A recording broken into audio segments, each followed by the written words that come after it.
Airports open. Tonight's story is somewhat unique and calls for a different kind of introduction. Who's gone off?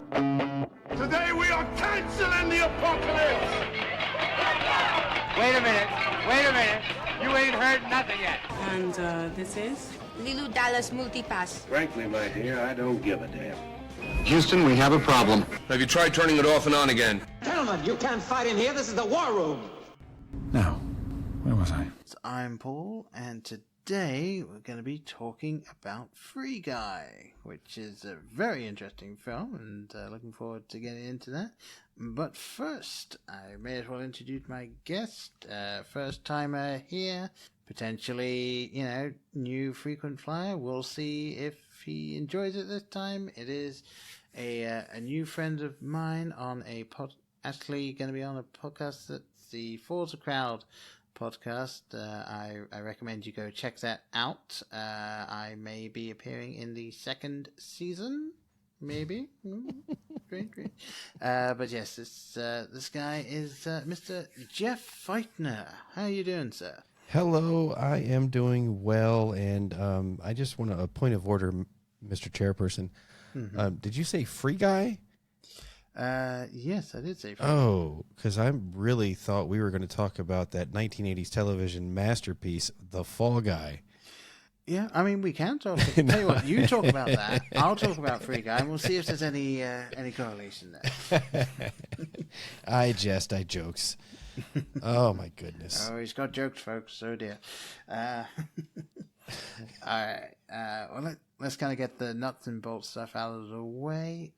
First, for the podcast, you can follow us on Twitter, Facebook, and Instagram at BlokeBusters. You can email me at theblokes@blokebusters.com. You can go to blokebusters.com if you so desire. It's a snazzy little website, and I'm not saying that because I designed it. I'm saying it because it's a snazzy little website. And you can also go to allportsopen.com. That is our network. It is a lovely site as well and has all of the other podcasts on the network. Do go check those out if you have the time. But for right now, let's dive into the nuts and bolts of Free Guy, directed by Sean Levy. I'm assuming is how you say the last name. I did not double check that. And I am interested to hear what you think of his previous directing work.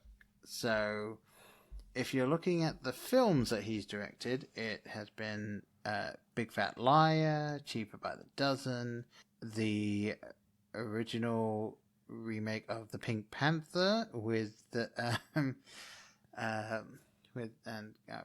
now I can't remember the guy's name. Steve Martin. There it is. Also, all three Night at the Museums. Oh, wow. Yeah, and Real Steel as well. So those are his, feature film directorial things. Would you like to hear some of the TV things he's directed? Oh, I think we must.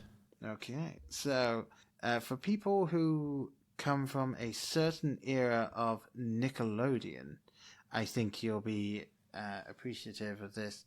He directed several episodes of The Secret World of Alec Mack, The Journey of Alan Strange, apparently Lassie, 5 episodes of Animorphs, 47 episodes of The Famous Jet Jackson, which I sort of remember, as well as the Jet Jackson the movie,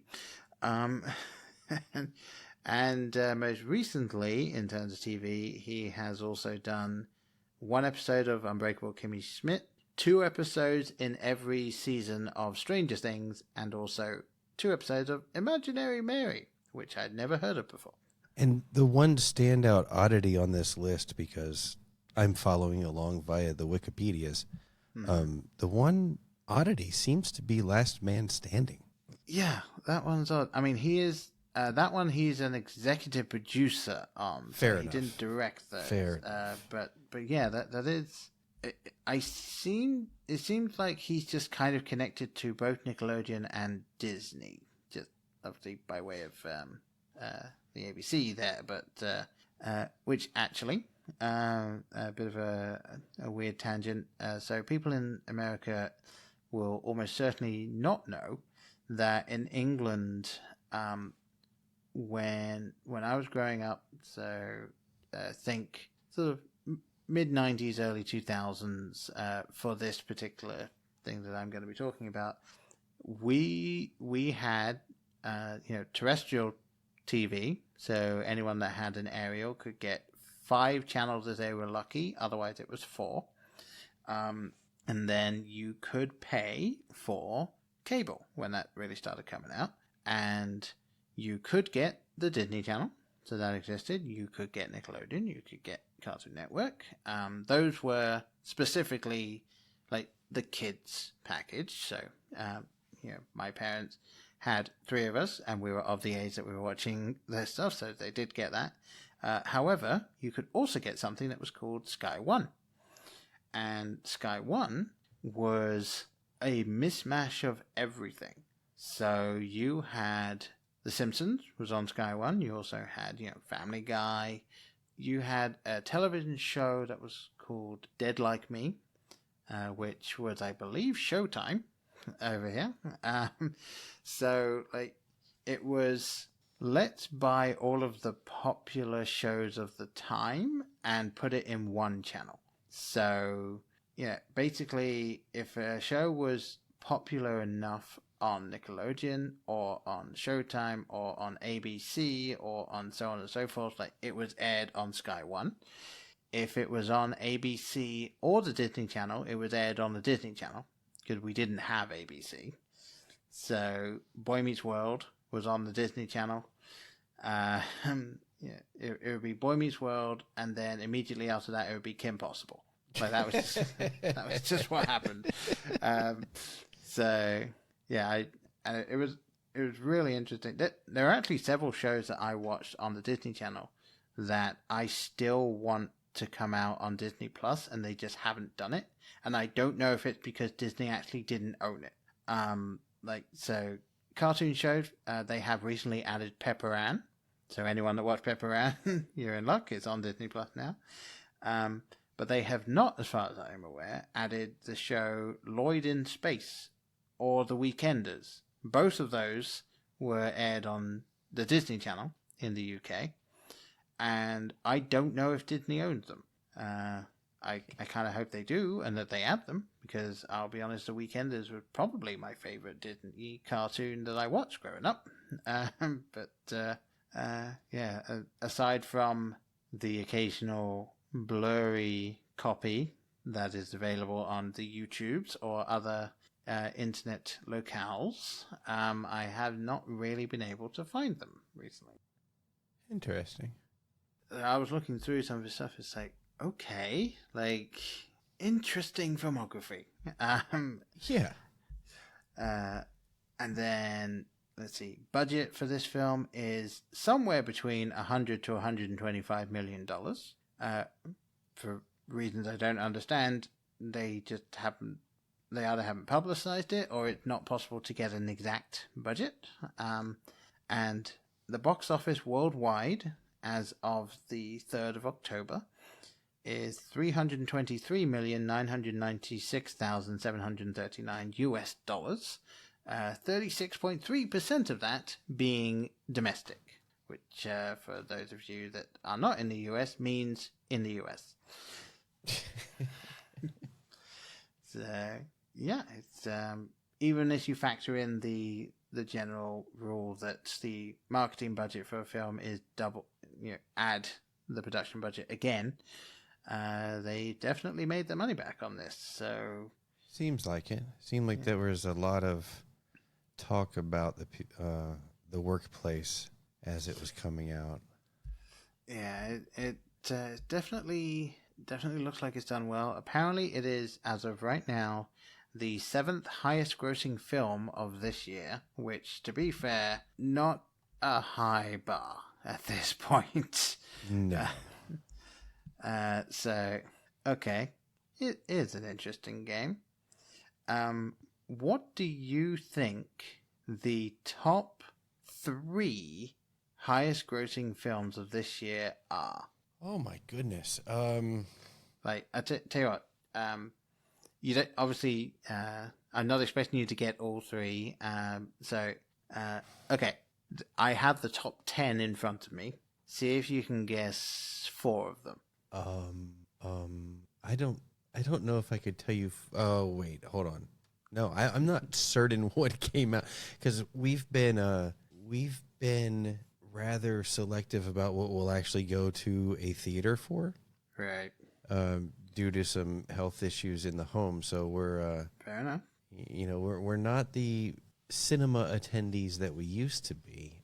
And I've watched so much random shit on Netflix and other streaming services because I've been the past couple months I've been rather down and spent a lot of time on the couch. So I've watched a bunch of stuff, and I don't know if I could tell you what came out. I don't know if I could tell you what I've seen in theaters this year, to be honest. Okay, I can tell you exactly what I've seen in cinemas this year because I've been to exactly 1 screening of a film this year, and it was 2 days ago. I went to see The Addams Family 2 with my daughter in a screening that had 4 other people in it. Nice. Yeah, we were sort of down near the front, and they were right at the back, so we were fine. But yeah, okay. In reverse order, the top 10 highest grossing films of this year are number 10, Cruella.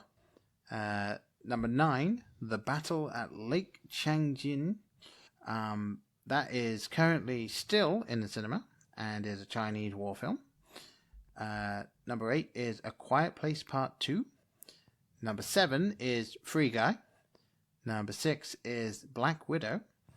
Number 5 is Shang-Chi and Legend of the Ten Rings, and apparently Black Widow and Shang-Chi are still playing in cinemas around the world as of this point.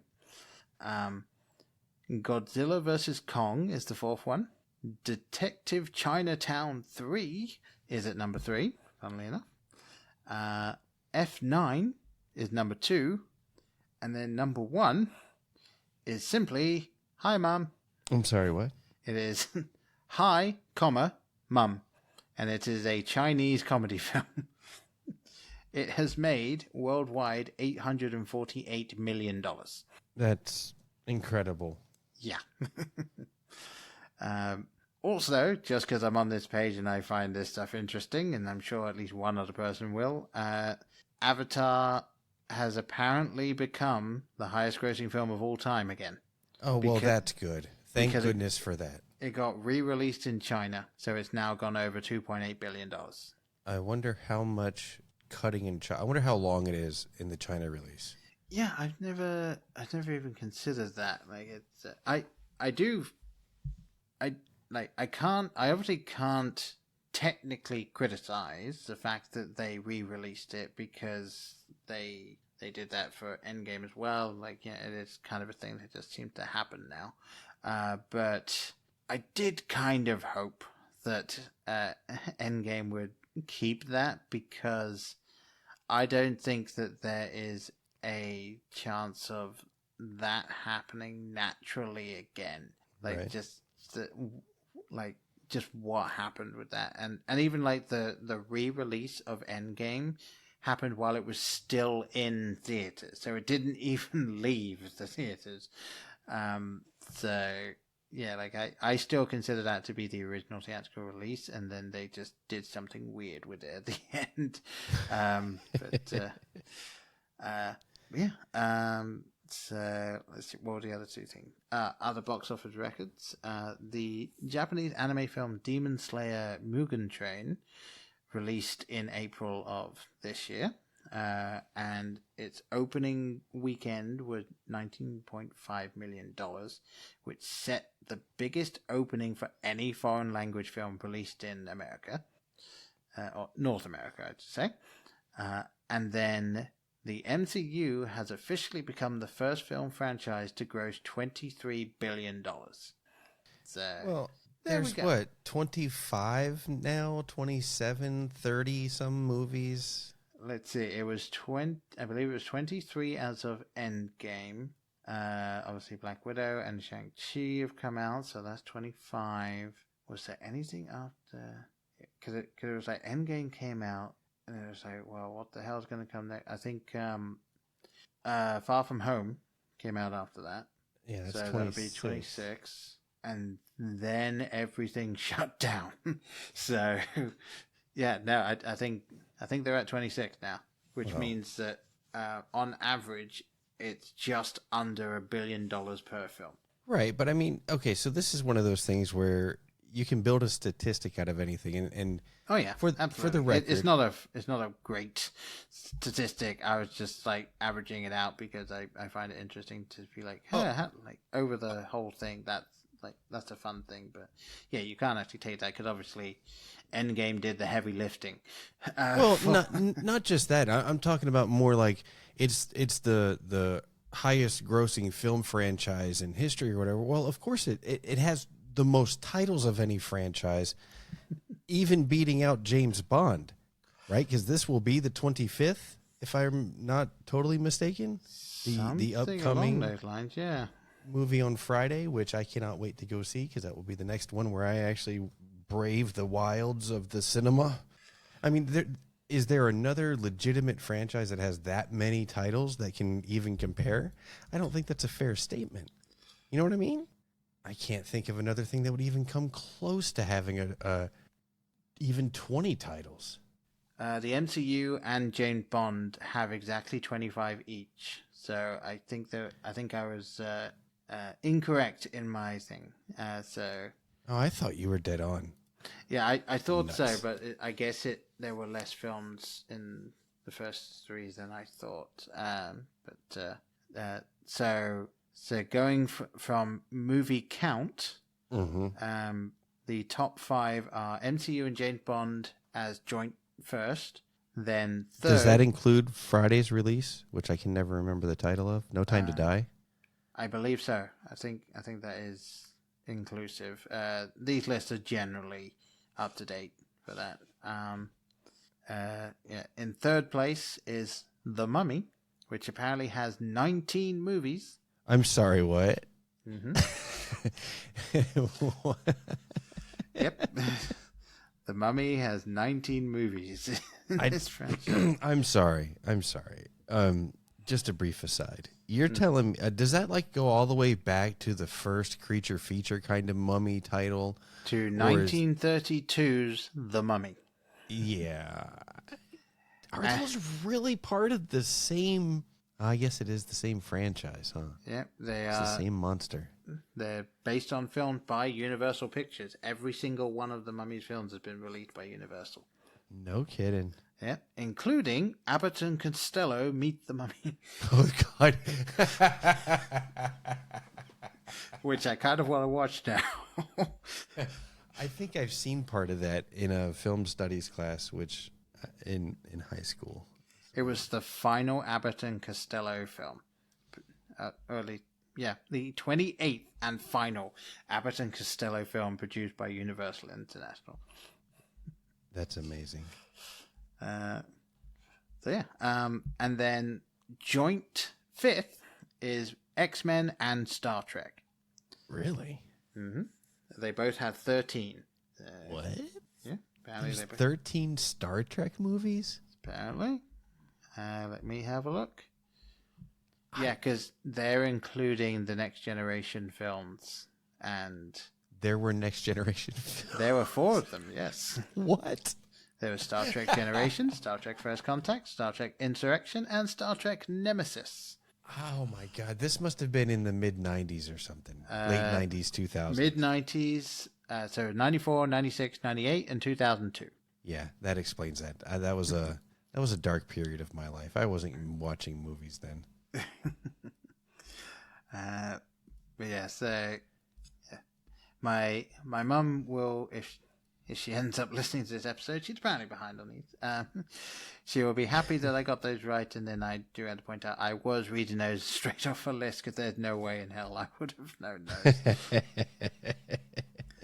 But yeah, in terms of the gross it's looking at this is stupid. The gross it's looking at is domestic, but like it's off. Like it's interesting because it gives you the average gross for all of them, and then also the total gross, and then the gross for the highest grossing film.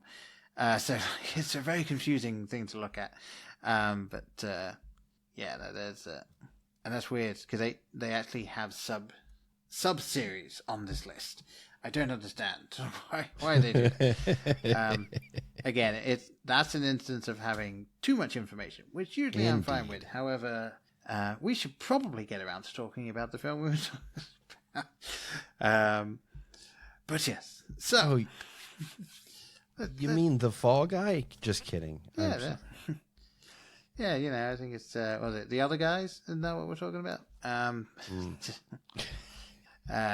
But of course, yes, Free Guy. So, Free Guy, and in case you are completely unaware, starring the talents of Ryan Reynolds, Jodie Comer, Joe Keery, Taika Waititi, and then a whole bunch of other people, like it's Laurel Howe, and I'm gonna butcher some of these names. I do apologize, but was it Utkarsh Ambudkar, Brittany Alford, and then just some random people.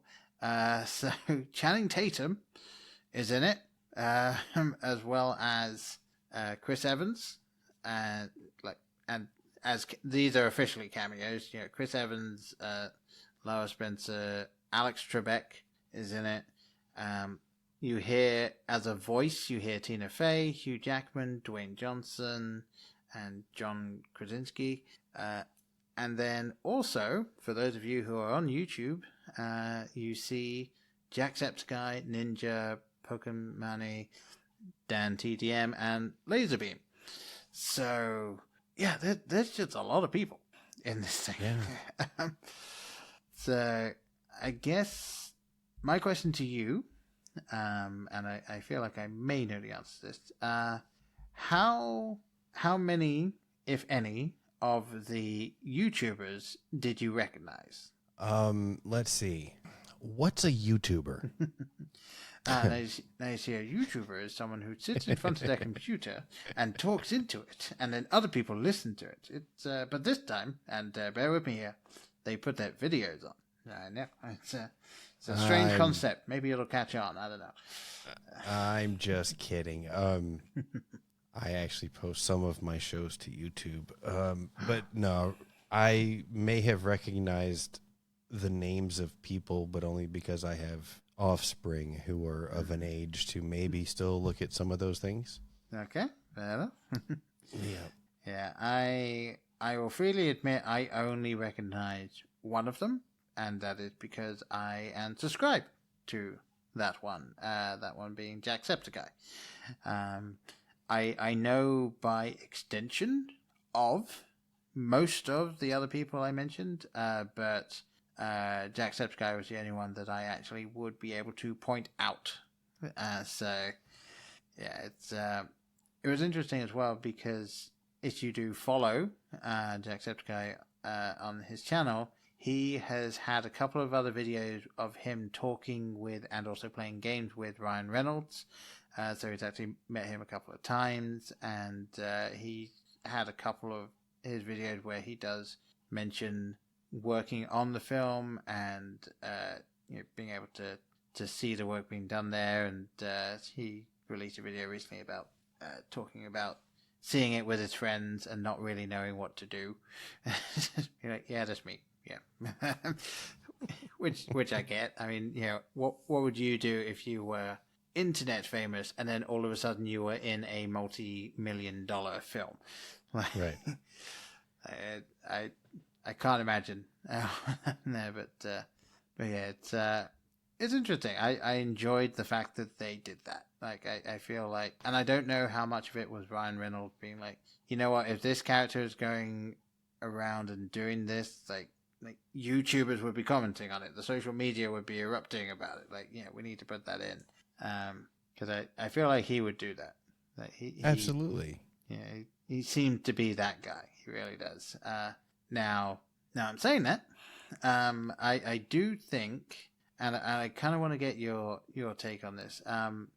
Like, ever since Deadpool, Ryan Reynolds has basically been Ryan Reynolds in his role. It seems like, and I haven't seen everything he's done since Deadpool, I'll freely admit that, but, you know, the things that he seems to be drawn towards, you got Deadpool and Deadpool 2, this one, you know, the Hitman's Bodyguard and the Hitman's Bodyguard, or the Hitman's Wife Bodyguard.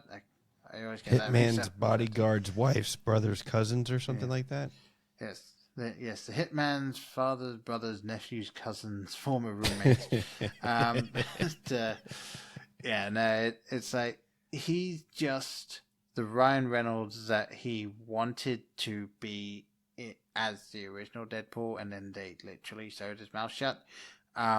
So it's like, clearly this is what he wants to do. This is what he's good at. This is what he clearly enjoys. You know, the man is insanely talented at doing that. He's quick and he is a fantastic improviser. But it's like, I wonder if this is the stuff. This is going to be the thing we see from him at this point. Like, you know, and obviously this concept was great. I enjoyed it, and he did really well in it. But it's like, I just wonder, like, do you feel like Ryan Reynolds is just going to be Ryan Reynolds moving forward, or do you think he's going to transition back into doing like the more dramatic roles? So, I think I kind of picked up on the same phenomenon that you're talking about, where after Deadpool, like, he made enough money where he has legitimate fuck you money and he can go do whatever he wants.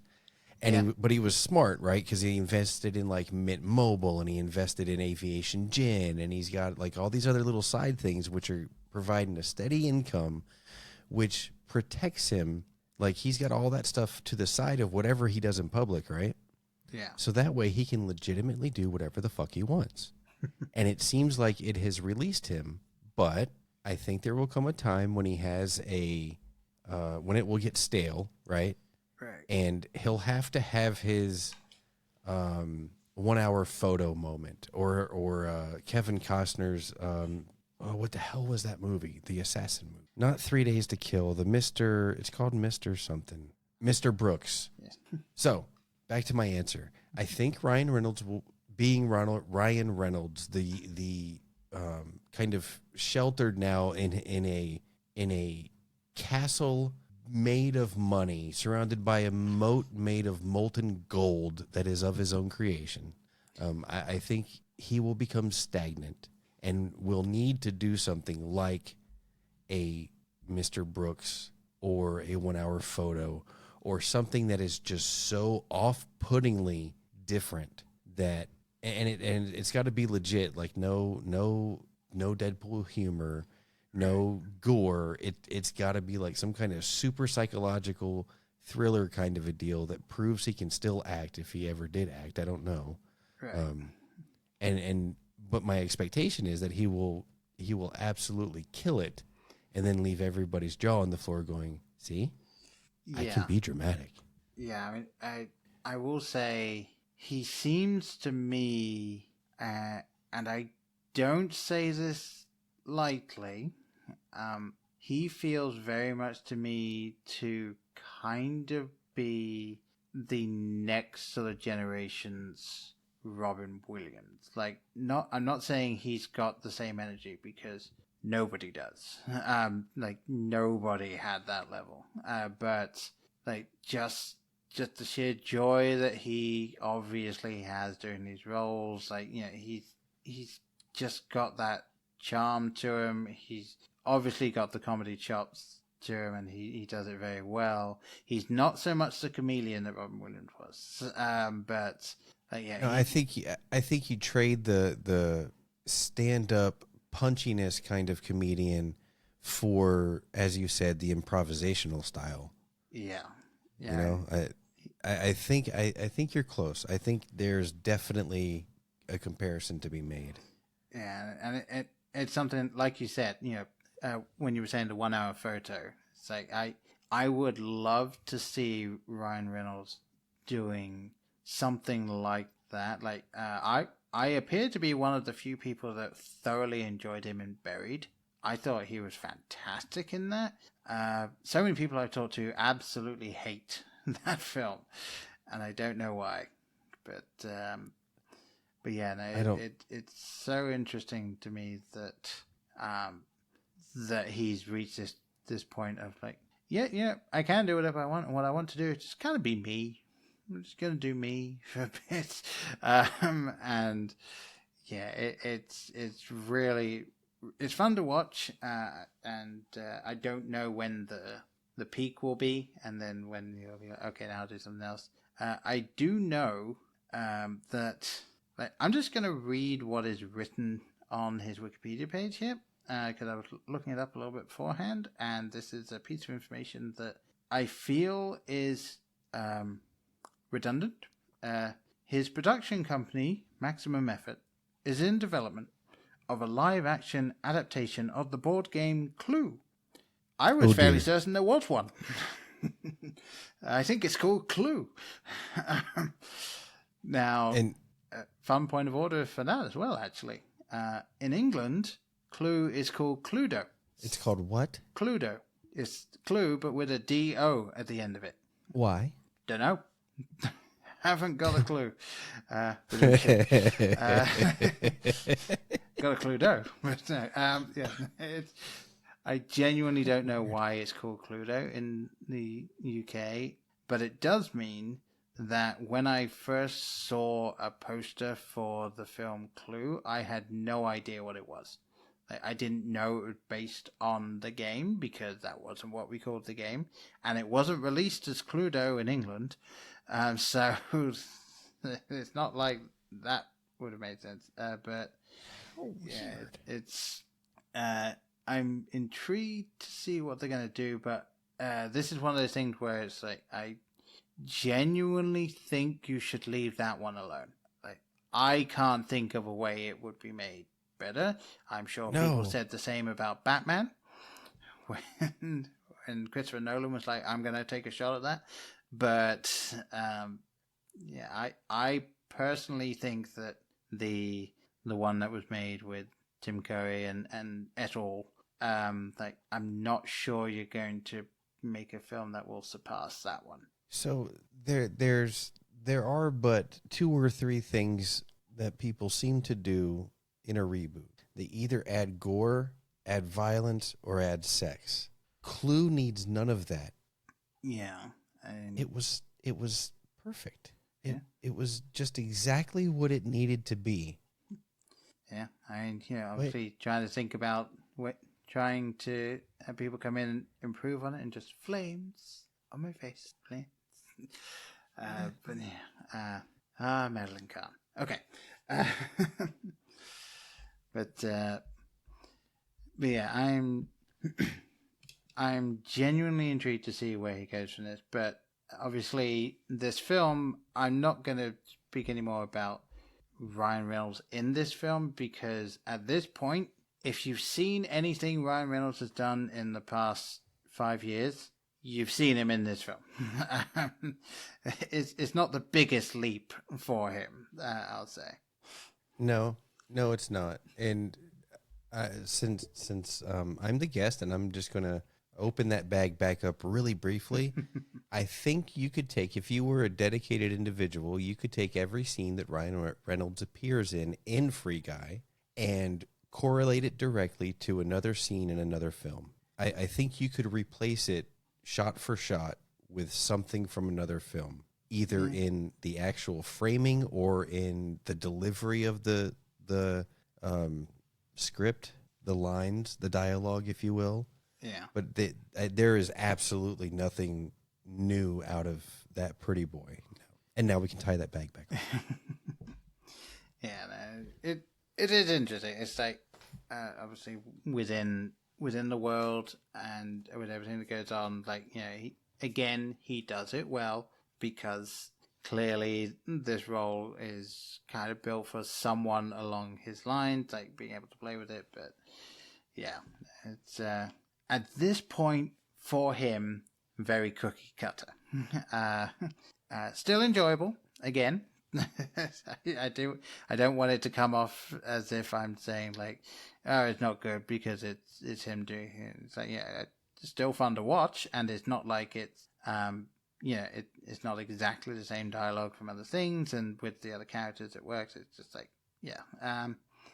But yeah, I guess anyway, what did you most enjoy about this film? So I understood the basic excuse me, geez.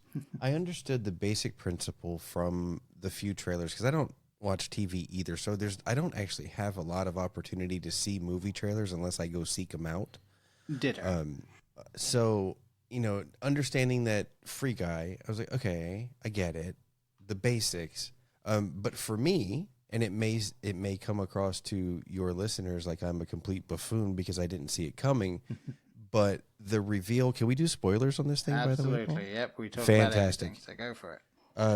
The reveal that, like, the depth of the story where they incorporated the AI development, and that's how he became a sentient NPC, that was kind of cute and kind of re-engaged my interest because, admission time, this movie is fun, perfectly forgettable, and until you asked me to be on this show, I didn't remember having seen it.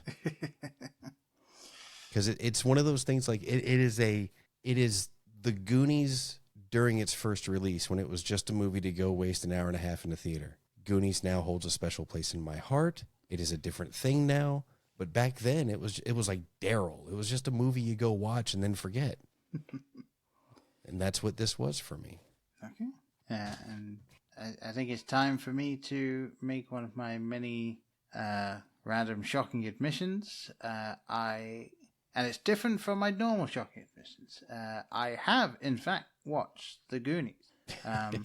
I did not, as it turns out, enjoy it that much. I watched it because I felt like I should. It was one of those things that moving over here and being here for a little while, especially during the film podcast, I was like, you know what, I should probably watch this. This film is one of the ones that seemed to crop up in popular culture. It seems to be around enough that I should probably watch it. And then obviously now that I've seen it, I do recognize several things that are around. But yeah, I personally feel, and I appreciate that not everyone will feel this way as well, but I personally feel that The Goonies is pretty much just sort of Americana, like that. Like, it's sort of a time capsule of this is what it felt to be a kid during this time in America. And even more specifically, Paul, this is what we wanted it to feel like to be a kid in 1985, 86, 87 in America.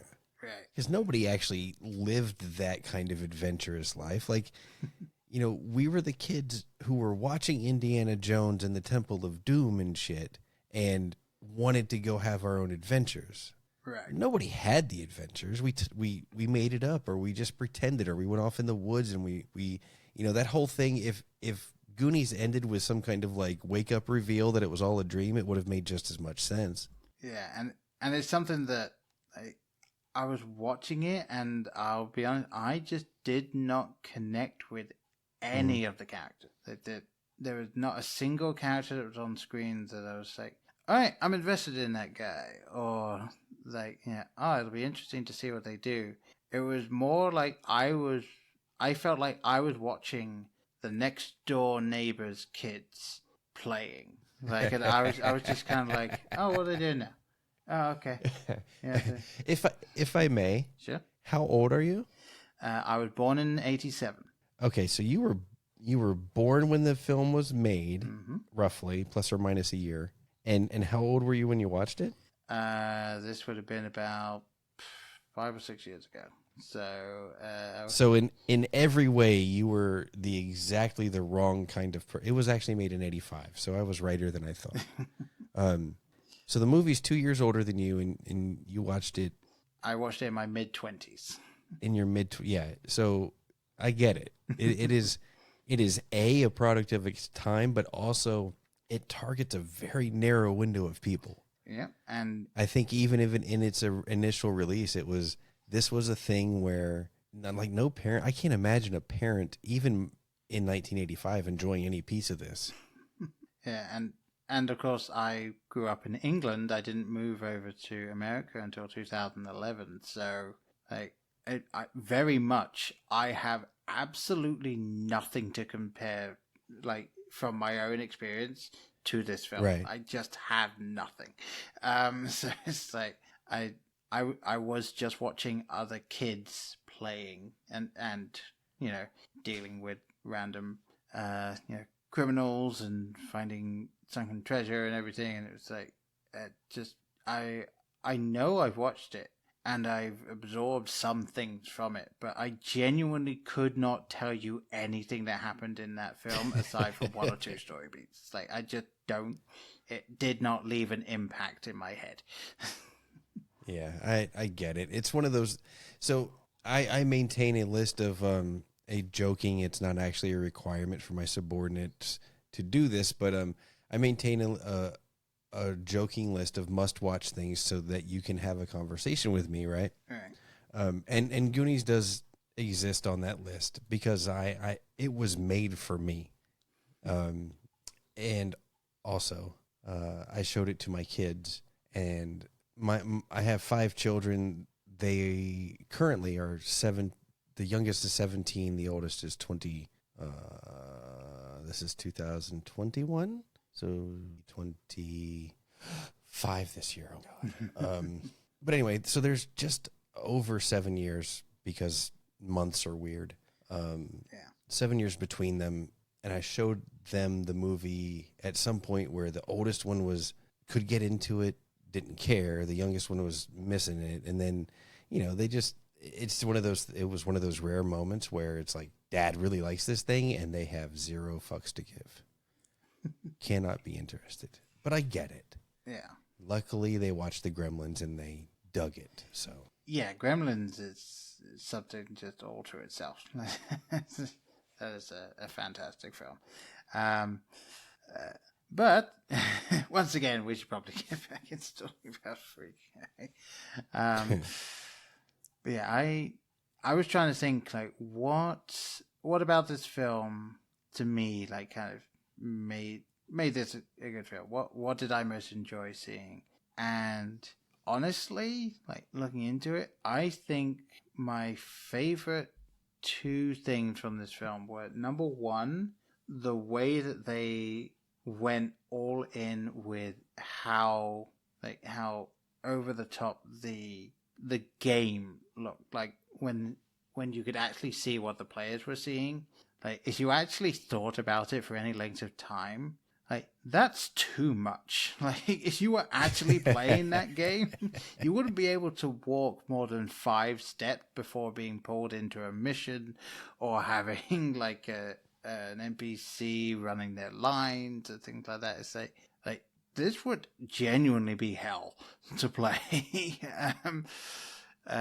But I really enjoyed they were just okay, so this is a game where you just go in and do all of this stuff and you can do whatever you like, and clearly that idea and that would be popular. That would be something that people would be streaming all the time, and so I felt that they kind of did that right. It was just the right amount of send up of that type of game. And then I'm sort of I keep going back and forth between 2 different characters. And I can't pick which one's my favorite. It's either Buddy, which is Guy's best friend, and he did such a great job of just being this perpetually happy character, and he doesn't even get annoying. That's how well he does it. but then also Antoine. Like, Taika Waititi is like really good in this role of just being this like asshole tech guy, and like, you know, he knows he's running the company and can do whatever the hell he wants, but he's also clearly putting on the airs of like, I'm just a loose, you know, I'm just a guy. I just do what I like. I wear like these weird clothing, 'cause why not? I've got all the money, but it's like, but when you realize that he's genuinely terrified that he could lose everything, like, you can see that cracking, and it's something that, you know, if you've been a fan of Taika Waititi and his acting, like, especially in What We Do in the Shadows. Have you seen What We Do in the Shadows? No. Watch What We Do in the Shadows. It is obviously, I think more people in America will now know it for the TV show, but it is based on a mockumentary film. We actually covered it on this podcast many years ago now. But yeah, it's a mockumentary film which was directed by Taika Waititi, co-written by Taika and I think Roger Clemens. Moderately confident I've got that right off the top of my head. Jermaine Clement. That's it, Jermaine Clement. But yeah, so they are playing vampires, and it's a documentary where they have let this film crew come in and record their day-to-day life as a documentary, and it's just like the day-to-day minutia of a vampire is just boring.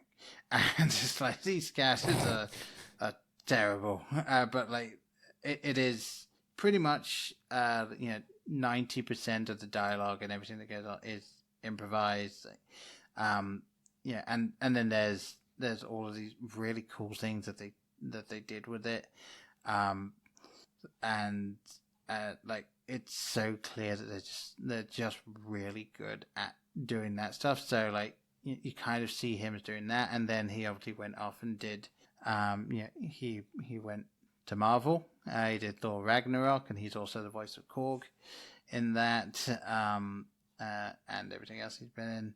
He did Jojo Rabbit. Yes. Yeah, that, and he was the main character's imaginary friend Hitler in that as well. It's just like, and he did it so well.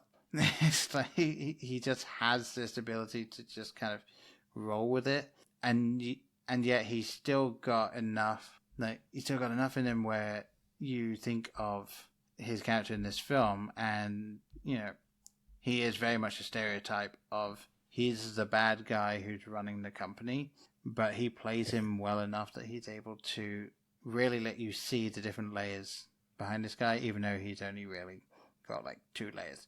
I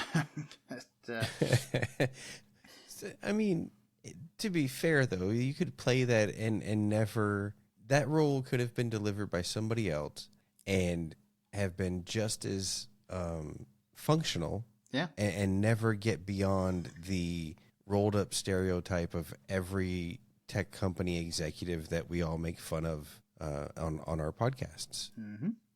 But to add that little bit, like, you know, as you stated, the cracking when it all starts tumbling down, and you can see that in his demeanor and in his voice and in the way, you know, it was like legitimate, dare I say, acting to portray somebody who's experiencing the downturn of his baby.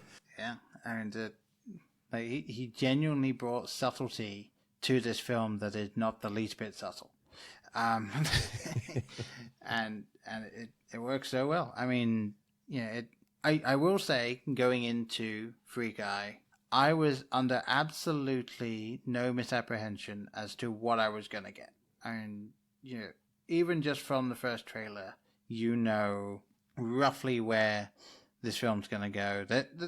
There's a couple of just interesting things and things that they do with it that they didn't put in the trailer, which were fun to see. I really enjoyed, I think probably one of my favorite scenes is when he gets everyone together at the water's edge, and it's just explaining then like, what's the world outside like? How many times a day are the banks robbed? And then just it's like, and gun violence. You got any gun violence? Actually, yes, it's a real problem. Like I really enjoyed that. But then like the things of him telling the guy who perpetually has his arms up to put his arm down, and he just can't do it. He's just like, nope. So it's such a big build-up moment, and then they just flat out don't do it. And I like little things like that. I really enjoyed, and I thought that there's so many good things in this film, and so many good ways that they did these things. But it's like, it does have that thing of a lot of the characters are what you would expect. Joe Keery character is exactly what you'd expect his character to be, and what he does, you'd expect him to do it. The Jodie Comer character, she's fun to watch on screen, but it's like she's literally one note throughout the entire film, and that is I will say it is not a knock to her, because there are so many great actresses in roles in films that when you think about it for any length of time, like they're not given much to play with. One thing I'll actually say in a similar vein, Ready Player One, the main love interest in Ready Player One, is and again, this one could potentially just be the transition from book to film, and they just chopped a whole bunch of stuff out. But she basically in Ready Player One was just a girl that was there, and then he fell in love with her, and then it was like, oh, okay. I mean, she's just there, and she did her scene well, but it's like she was just there. And in this one again, like she is just kind of there. She's there as the person that interacts with Guy, and then outside of the game, she's just pretty much every single conversation she has is, we need to get our stuff back. We gotta get our stuff back now. We need to get our stuff back. And it's, at first blush, I was like, okay, this character's written to be, because like on the surface, it feels like the character was written to be the hero, right? Like, as Hollywood's making that transition to where it's okay to have strong women, it's okay to have women leads. Not that you're going to have, a lead against Ryan Reynolds NPC. Yeah. But it felt like maybe there was going to be a little more strength there and a little more depth at first. Because again, I went into it like completely clueless for the most part. Right. And I don't think, what little I saw, I don't think there was really any attention given to any other characters. Like it was just Ryan Reynolds in whatever I saw that I knew about it. So I was like, okay, there's potential here as she's on the screen and like interacting, and then you figure, she's an active player, and then you're right, it very quickly falls into either teaching Ryan Reynolds how to, or the guy teaching Guy how to be a player, sort of, or at least doing the things in the virtual world, as a player, which was accidentally teaching Guy how to do the thing, or in the real world, we must retrieve our stuff, we must get our stuff back, and it was kind of ended up being a little empty. Yeah, I have to agree with that. Yeah, which again is a real shame. I mean, I know she did some great stuff. She's even won an Emmy and a BAFTA for her role in Killing Eve. Like she's done some amazing stuff. It's just one of those things where I feel like, and again, it's like she didn't do badly in the film, and there are definite bits where she's really good in it, but it is odd. It is the real life character that lets her down in this one. Yeah. It's so strange to think about that, because it's obviously, and then when you think about it, right, like that character, the real life character, is essentially the love interest, right? Like, Yeah. she's the reason that Guy likes the things Guy likes because Joe Carey's character wrote it in that way or something. Like, really? And maybe it's like, I don't know, maybe it's second level observation of this thing, right? Like the very thing that we're calling out. Maybe they did it on purpose to be like, hey, look, I don't know. I don't know if they did that right, but I mean, could be. It's also a little bit interesting because I tried to think about it. So Joe Keery's character wrote the AI based around what he knew she liked. So in essence, he kind of created an AI in her image, which then turns into Ryan Reynolds' Guy, which she then kind of falls for. So she sort of fell for herself. yeah. So it's a bit of a it's something that they basically gloss over with a single line in the film, and then they just don't ever really talk about it again.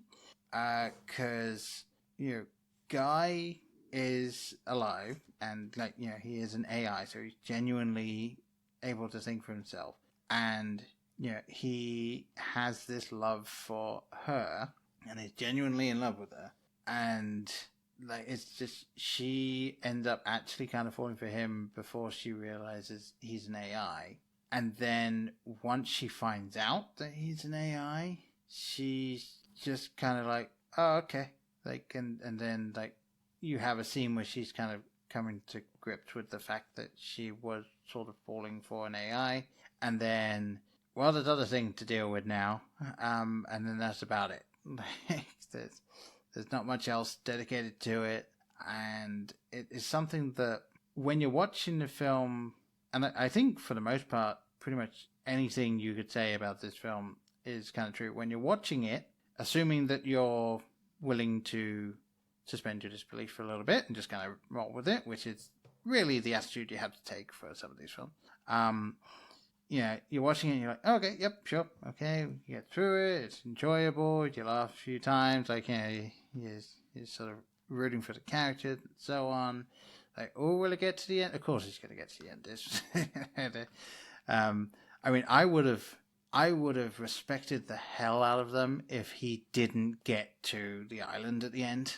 If he got right to the end and they just bring down the final bit of code and it just blocks him, and so they never do it. Obviously they didn't do that. But yeah, it's if you then take the time to sit down and think about some of the things in this film, like some of the ways things work and some of the actual implications of some of the things in the film, say, hang on. Yeah, that doesn't quite work. What's going on there?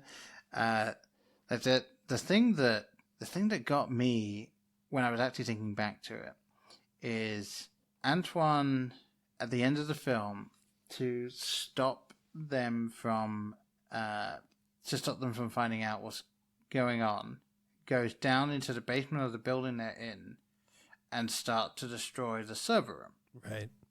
For a game that has this many people in it, unless those servers are running something hitherto unheard of, there's no way that those servers would be enough to run that game and then also run the game that he's saying will come out and that they've been working on, which they must have been running in parallel with it, at time to test it and so on. And then he is he's just smashing the servers and everything. So it's and he says, this is the server that has your thing on it. But there's still so many servers that are completely unharmed.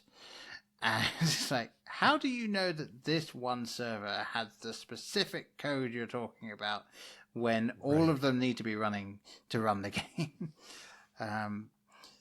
But But again, it's one of those things that when you're watching it, assuming that you bought into it, you are like, no, don't hit that one server. That must be the server. No, not that one. Oh no. And that's, I'll try to stay near to the line that we're talking about, but that's necessary when we're watching things that are hyper technical, right? Like, because most people don't understand how server farms work, right? Yeah. Like, most people don't understand how IFF works, but in Con Air, let me tell you, that wouldn't have worked. As an example, yeah. It is necessary to suspend belief, at least conditionally, right? Like, right. Obviously, we don't have anti-gravity. Obviously, hoverboards were not real. Yes.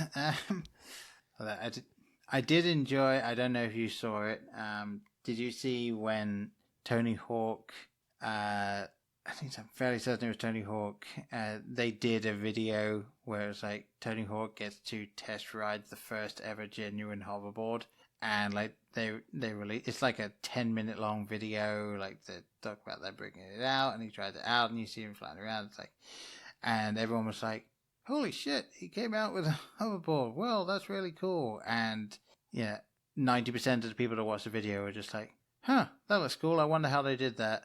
And the 10% were just like, oh, the hoverboards are real. We get to have them. And it's like, no, sorry, no. But yeah, no, it is kind of odd because obviously I'm slightly like ripping into a film that I genuinely enjoyed. Like, yeah, and it's something that I know I've mentioned, but I want to make sure that it does come across. I enjoyed watching the film. Ryan Reynolds is fantastic in his role as Ryan Reynolds, and it does exactly what it says on the tin. It's got some really fun moments in it. It's got some great character work by some of the people in it, and yeah, it's one of those films that, like you said earlier, you'll watch it, you'll enjoy it, but you might not think about it again afterwards. Right. Yeah, unless there are certain things that link you to it. So, as I said, Jacksepticeye, I sort of had experience with him in this film outside of it because he had some stuff that he released talking about it. So it was nice to know that and then go in and look for it. There's actually something that he mentioned in one of his videos that I wouldn't have noticed if I hadn't been looking. There are 2 moments in the film where you see him, like you see part of the page of YouTube of his video playing, and you see, his name underneath it. You see the number of subscribers he has, as you see on YouTube. The first time he's talking about, Blue Shirt Guy, mm-hmm. He has something like 26 million views, 26 million subscribers. The next time you see him talking about Blue Shirt Guy, he has 23 million subscribers. So, within this film universe, Jacksepticeye lost 3 million subscribers between making those 2 videos. So yeah, it's fun. But and I absolutely would not have caught that because I don't look at those little things the first time I watch it, and this is one of the things, like, I don't know if I'm going to rewatch this film. It might be something that at some point, if someone puts it on, I'll watch it, but I'm not going to actively go out and rewatch this film now that I've seen it. There's no rewatch value to this movie, which, as we've said and repeatedly, I enjoyed it, but just for whatever the runtime is, that amount of time that I spent in the theater and watching a movie in a very, for me, what was the 11, 12-year-old way, go to a theater of an afternoon or an evening and watch a movie, get lost in it, I actually stayed awake through it, which is my new standard as I'm in my 40s now. And it apparently, according to the family, it says a lot if I'm able to stay awake through an entire movie, seeing as how I slept through the most of Endgame. Interesting. Yeah. I think by then I was so burnt out. But Yeah, Endgame for me will definitely hold a very special place just because of what it was and how invested I was in those. And I know I mentioned it in our Endgame review, but because I don't expect you to have listened to that, as I guess here, I will just kind of go over it. So yeah, for Endgame, I was potentially going to be in a little bit of trouble with that because it came out, obviously, whatever night it was that it came out. We were going to be going to Disney for a week the day it came out. So it came out, that'd have been the Thursday night. I can't remember what day of the week it came out, but whatever day of the week it came out, like it was showing at 10 p.m. the previous night, in a bunch of areas. So the actual day it was coming out, we were going to be going to Florida because my in-laws were there. They invited us up. We were going to be there for the week, and so on and so forth. So we find out that my wife and daughter will actually be going up with my in-laws, who were driving up, or driving down, I should say. So they were actually leaving with them the day before, which I found out about 3 days before that was going to happen, because it was kind of okay, you guys just come with us, we'll move the tickets, so on and so forth, whatever, it's fine. So I went from, I'm going to be in Disney the full week that Endgame is out, not seeing the film. And I'm going to be in the one place that I absolutely do not want to be when that film is out. And so it was like, oh crap, that's going to happen. All right, I'm going to have to basically social media blackout. Like, I'm going to have to just not have my phone on me and wait till we come back and then try and find time to go and see it in between working. And I had at that point, 3-year-old daughter. So yeah, I couldn't just be like, okay, you watch her for an evening, I'm gone, bye. Can't just do that. So it went from that to, I can see the 10 p.m. showing and then get up early the next day and go to the airport. So that's what I did. I got in and I was able to see it. And it was very interesting going to that by myself, and sitting down and watching it, and just kind of walking out, just being like, that to I can't see that happening again. Like that build up to what that was, and then having that come out. Now, I fully admit there are things about the film that don't really work. There are things about the film that may or may not need to be in there, but that film existed for the last hour of that film. That's the entire point of that film, right. And I am perfectly happy with that. Right. I'm an oddball. I know.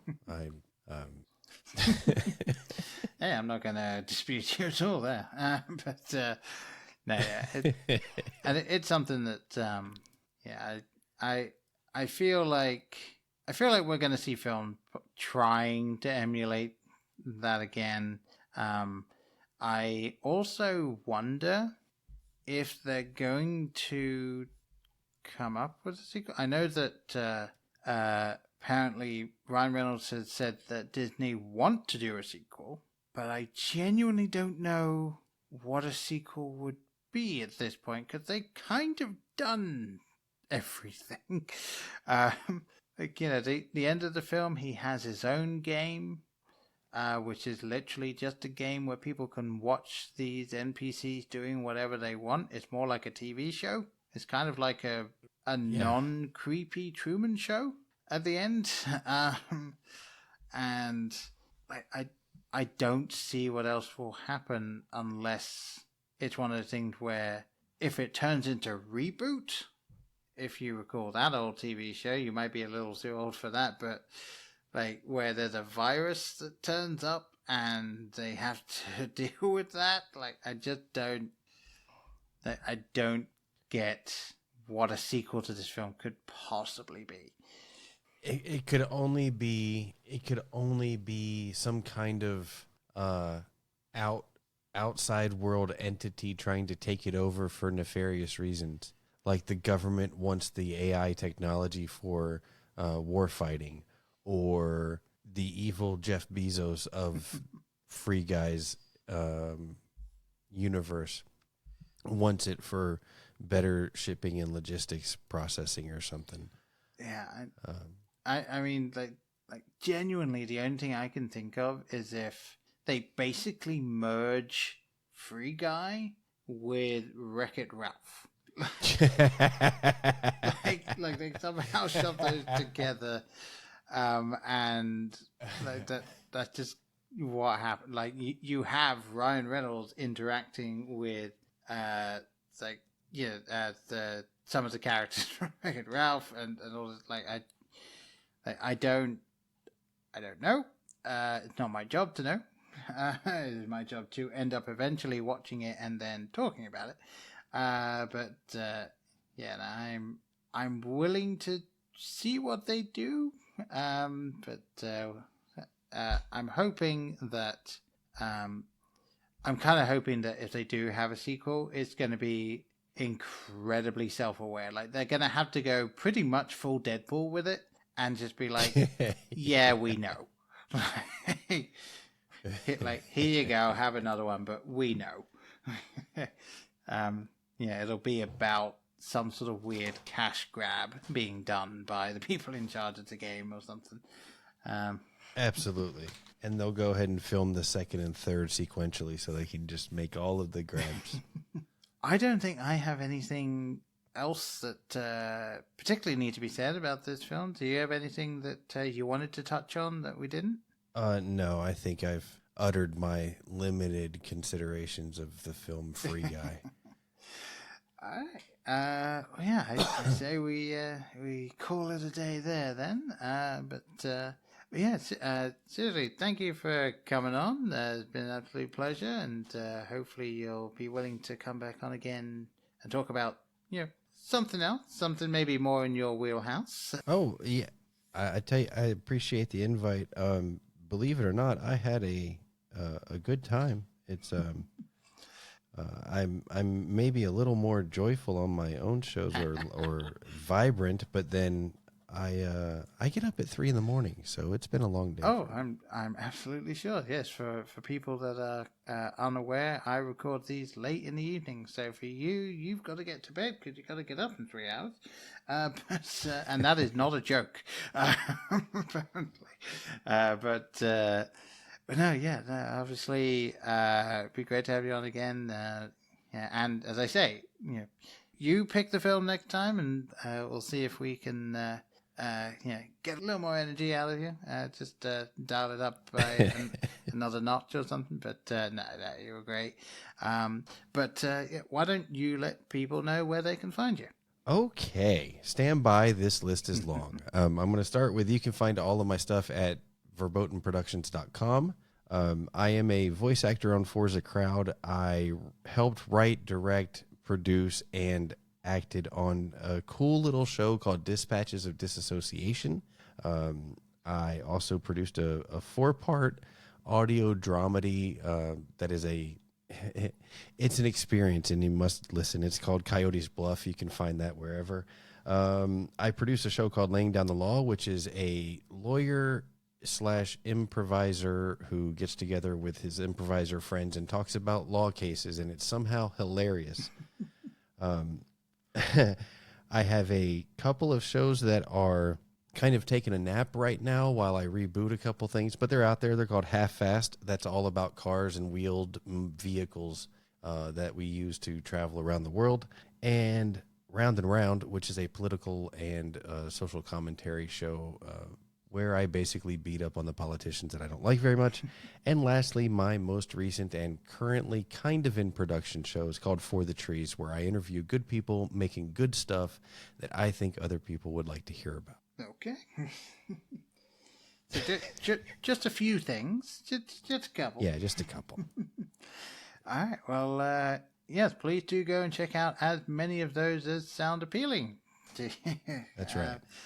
And maybe one or two more on top of that. Send all the links to all of your friends who may possibly enjoy them, and see if we can spread the good word. Yes. So one quick plea at the end on behalf of BlokeBusters. If you have enjoyed the show at any point, either this show or other shows, please do consider hitting the 5 stars on whatever app you're using. It does help the show, and it's always great to see. And I understand you're busy. Who has the time to write out a review? I have a little surprise for you. You don't have to write a review. You can just hit the 5 stars and be on your way. It is possible. Obviously, rate as you honestly believe. I would never ask you to rate 5 stars if you did not believe this podcast was worth 5 stars. I personally think it is, but that's just me. But yes, please do rate and potentially review in quotation marks at the end there. Hopefully you'll be back again next time. And until then, I have been Paul, and you have been. Oh, I'm Jeff. He is right there, everyone. Thank you again for coming on, and we'll see you next time. Bye. In case I don't see you, good afternoon, good evening, and good night. Hang on a minute, lads. I've got a great idea. Louis, I think this is the beginning of a beautiful friendship. You're still here? It's over. Go home. Go.